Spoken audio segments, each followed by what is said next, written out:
बिस्मिल्लाहिर्रहमानिर्रहीम।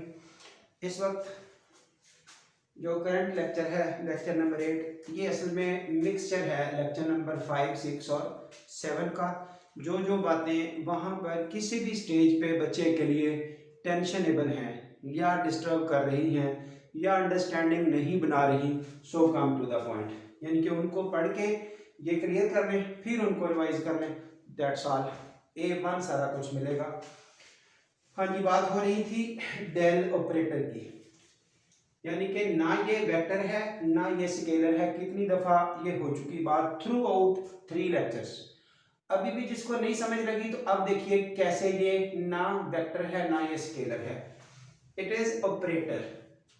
ऑपरेटर का नाम है वेक्टर डिफरेंशियल ऑपरेटर, यानी कि ये वेक्टर का वर्ड, जैसे ये देखिए, जैसे डिफरेंशियल ऑपरेटर, मैं सिर्फ इतना बात करता हूं डिफरेंशियल ऑपरेटर, तो वो ये है डी।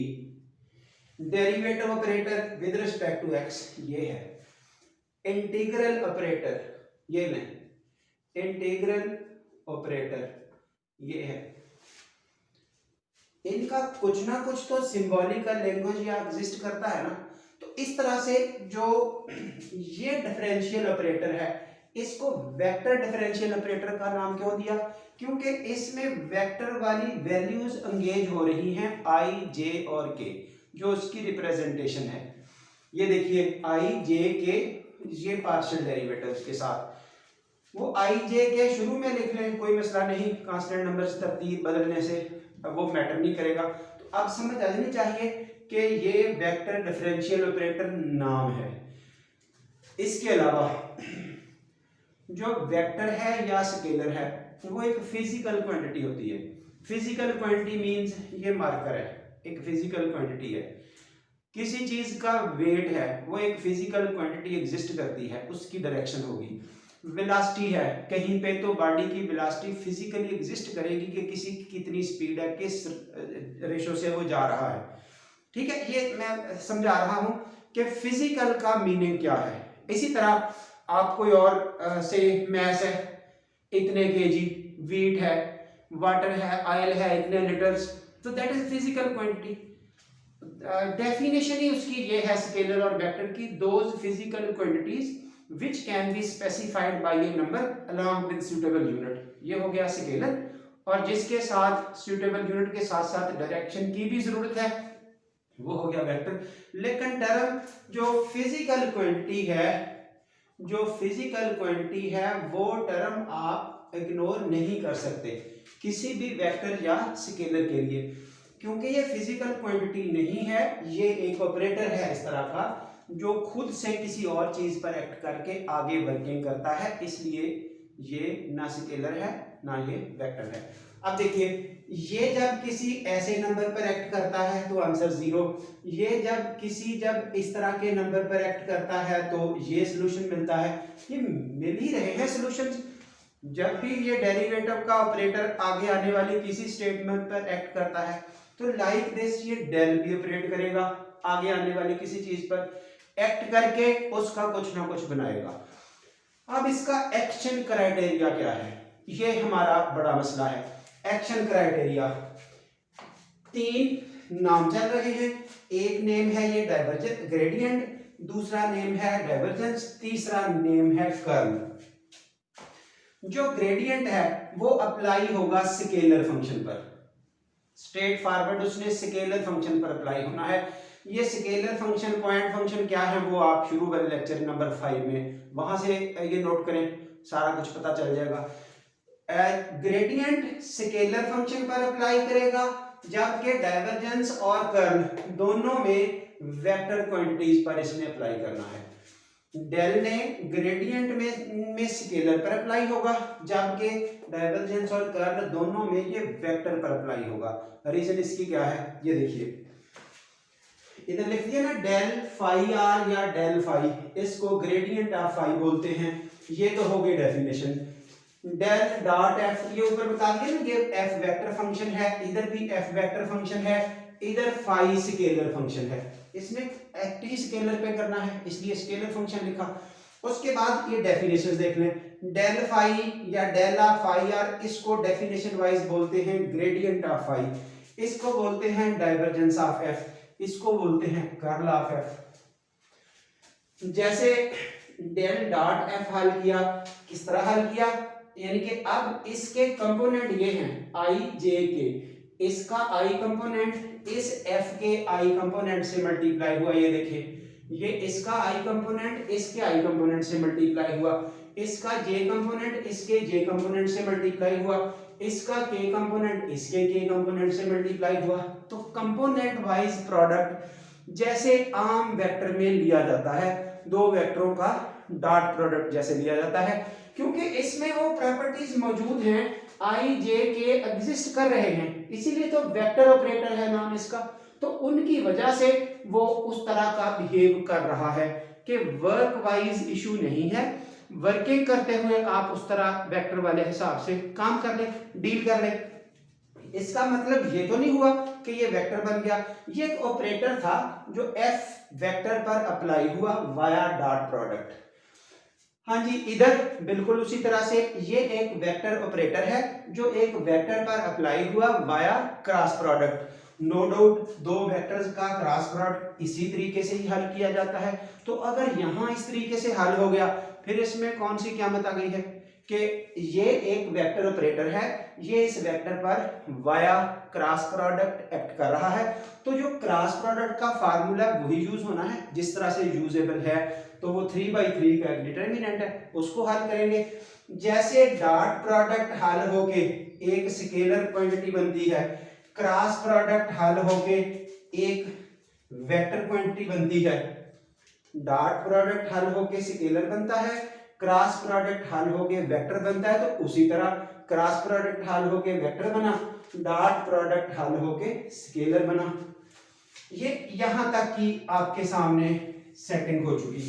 अब यही कुछ इधर देखिए, इधर ना ये डॉट है ना ये क्रॉस है, ये देखिए डेल आगे कुछ भी नहीं है, बिल्कुल इसी स्टाइल से है।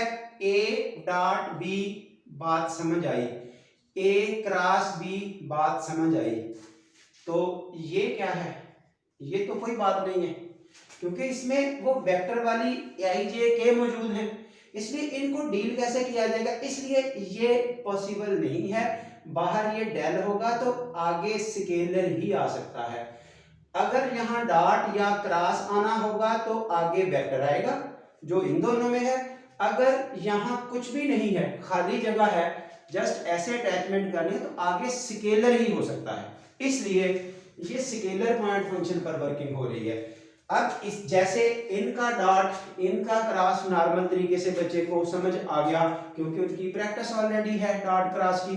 तो इधर डेल जब इस पर अप्लाई करेगा तो क्या हल करेगा, ये देखिए इस वाले का डेरिवेटिव जिस पर इसने एक्ट किया, जो रूटीन में डेरिवेटिव होता है फाई डैश ऑफ आर, और साथ आर यूनिट वेक्टर।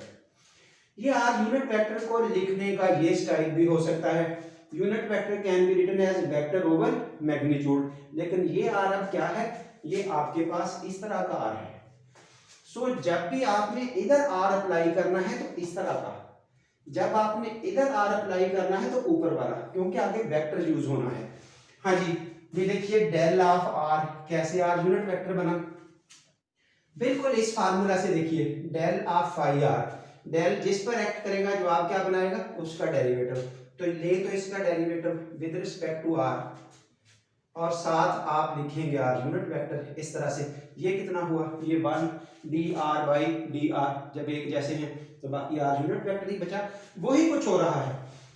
हाँ जी, डेल ऑफ आर का answer R unit vector, del dot R का आंसर 3, डेल क्रॉस आर का आंसर 0।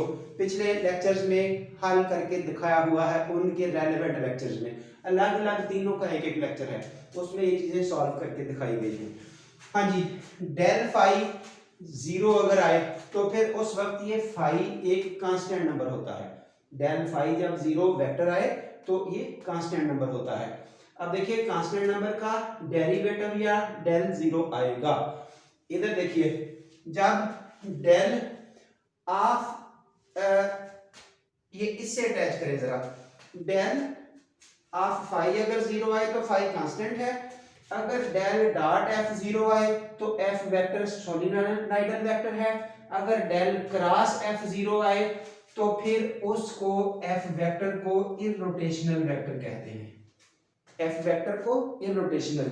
अगर डेल फाई 0 आए तो फाई कांस्टेंट, डॉट 0 आए तो फाई को सोलेनोइडल वेक्टर कहते हैं या एफ को, और अगर क्रॉस 0 आए तो एफ को इररोटेशनल वेक्टर कहते हैं।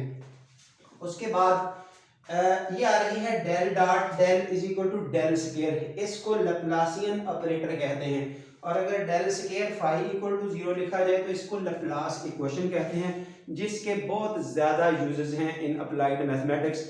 अब वो चीज़ें डिस्कस करना यहाँ यानी कि कंपलसरी नहीं है, जब लैप्लासियन इक्वेशंस आएंगी तो वहाँ आपको बता दिया जाएगा कि ये इसकी एप्लीकेशन है। इधर देखिए, in fluid mechanics del dot F measures the expansion of the fluid at some point. जो डाइवर्जेंस है फ्लूइड मैकेनिक्स में, जैसे वाटर है, ऑयल है, ये बह रहे हैं, तो किसी जगह पर इसकी एक्सपेंशन कितनी है, that is measured by divergence del dot. हाँ जी, इधर आइए, ये किस जगह काम आता है, ये ओमेगा किसी जगह एंगुलर वेलोसिटी है, ओमेगा एंगुलर वेलोसिटी, जो डेल क्रॉस वी है यानी कि वी लीनियर वेलोसिटी, उसका डेल से क्रॉस प्रोडक्ट लिया गया तो वो बना ये कर्व, उसका हाफ ये एंगुलर वेलोसिटी के इक्वल है।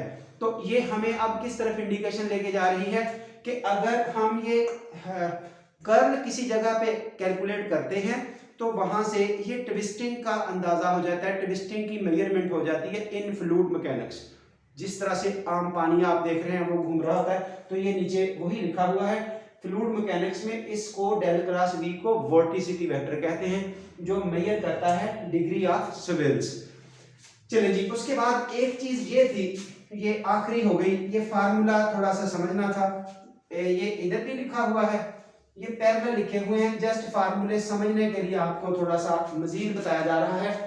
जैसे डेल डेरिवेटिव को ही तकरीबन शो करता है ऑपरेटर वाइज। यहां देखिए, अगर एक हो स्केलर एक हो वेक्टर, इधर भी इसी तरह है, एक स्केलर एक वेक्टर, तो तरीकाकार क्या चला, जैसे u इंटू वी रूल में फिर बता रहा हूं, डेरिवेटिव जैसे लिया जाता है u v का, एक एज इट इज दूसरे का डेरिवेटिव, फिर दूसरा एज इट इज पहले का डेरिवेटिव, इनमें से एक एक करके, एक का एज इट इज दूसरे का डेरिवेटिव, फिर इनको इंटरचेंज कर देना है, जिसका डेरिवेटिव था वो बाहर आ जाएगा, जो बाहर था उसका डेरिवेटिव आ जाएगा। ये देखिए, ये दो है ना, फाई का ये डेरिवेटिव लिया, डेल अप्लाई किया, एफ क्या आया उसी तरह, आगे फाई जिसका यहां डेल था वो बाहर आ गया, और डेल किसका हो गया, दूसरे वाले का, वो देख लें डेल एफ। इधर भी यही कुछ है, ये डेल फाई एफ, अब डेल डेल किस पर अप्लाई हुआ, फाई पर, आगे एफ जैसे था, उसके बाद ये जिसका डेल अप्लाई हुआ अब वो एज इट इज आ गया, जिसका नहीं था वो आगे डेल के साथ मिल गया। दरम्यान में क्या आया, डॉट था ना, इधर भी डॉट इधर भी डॉट, क्रॉस है तो इधर भी क्रॉस इधर भी क्रॉस, रिप्रेजेंटेशन तो वही रहनी है जो थ्रू आउट डील हो रही है, ठीक है ना, जो सिंबल जो ऑपरेशंस यूज हुए वो आगे तक वही जाएंगे। इस तरह से इनको पहले भी डील किया, इन दोनों सेट्स को इनके रेलेवेंट पार्ट्स में, वहां अगर किसी को कंफ्यूजन थी, जाहिर है थोड़े से टाइम में कितना तो ज्यादा ये मैनेज किया जाए, आधे घंटे का लेक्चर करते हैं तो बच्चे शायद सुनना पसंद नहीं करते, इसलिए 10 15 12 मिनट में जो हम खींच खूंच के दौड़ लगा सकते हैं तो वो लगा रहे हैं। बस आपके लिए रिक्वेस्ट ये है कि आप इसको थोड़ा सा बार बार स्टडी करेंगे, रोक के लिख के खुद हल करेंगे तो सब कुछ मिलता जाएगा। फिर भी कहीं मसला है तो वी आर वेलकम्ड, यानी कि आपको यही कह सकते हैं कि आप हमें थ्रू कमेंट्स बता दें कि ये मसला है, हम उसको इंशाल्लाह कोशिश करेंगे कि जितना बेस्ट वे से सॉल्व कर सकें। बाकी जिनको अच्छा लग रहा है तो ज़रूर लाइक करें, आगे शेयर करें ताकि बाकी दोस्तों तक भी पहुंचे, और चैनल को भी सब्सक्राइब कर दें साथ साथ, ताकि ये भी आगे मूव होता जाए। Thank you very much.